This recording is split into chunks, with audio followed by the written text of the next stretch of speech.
कल कांग्रेस पार्टी की कार्यसमिति ने एक आश्चर्यजनक और देश विरोधी फैसला लिया है।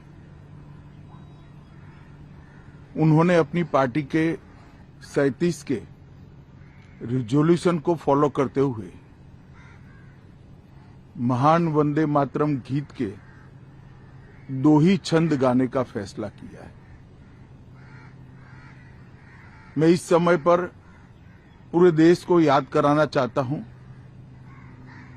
कि 1937 में कांग्रेस पार्टी ने मुस्लिम अपीसमेंट के लिए वंदे मातरम के 2 टुकड़े कर देश के विभाजन की नींव डाली थी और वहीं से 2 राष्ट्र के सिद्धांत को ताकत मिली थी और अंततोगत्वा देश का विभाजन हुआ और पाकिस्तान का जन्म हुआ था। आज जब वो ऐतिहासिक गलती को वंदे मातरम के गीत के प्रागट्य के 150वें साल में नरेंद्र मोदी सरकार ने सुधार कर बंकिम बाबू की ये अमर कृति को पूरा गीत गाकर राष्ट्रीय एकात्मता को फिर से एक बार सुदृढ़ करने का प्रयास किया है और सभी सरकारी फंक्शंस में इसको पूर्ण रूपेण गाने का जो निर्णय किया है वो निर्णय को कानूनी जामा भी पहनाया है। इसकी अवहेलना करने का कांग्रेस ने कल निर्णय किया है। कांग्रेस का ये निर्णय केवल और केवल इनकी घोर तुष्टीकरण की नीति की पुष्टि करता है। वोट बैंक के तुष्टीकरण के लिए उन्होंने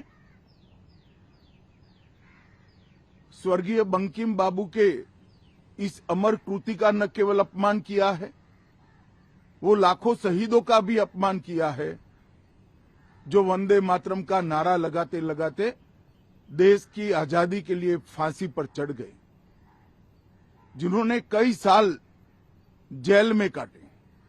आज कांग्रेस पार्टी 1937 का अपनी पार्टी का रिजोल्यूशन मान रही है और पार्लियामेंट के एक्ट को नकार रही है।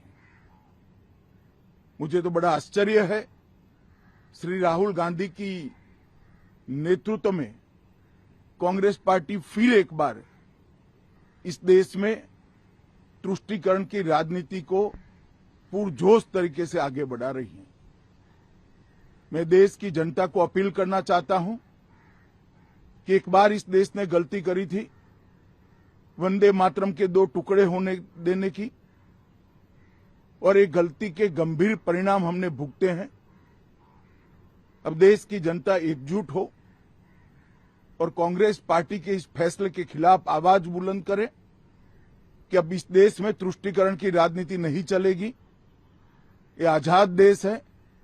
आजादी के 80 साल के बाद 1937 में जो फैसला कांग्रेस ने किया था, जिसको नरेंद्र मोदी जी ने सुधारा है, उसके सामने का कोई विरोध इस देश की जनता नहीं सहन करेगी।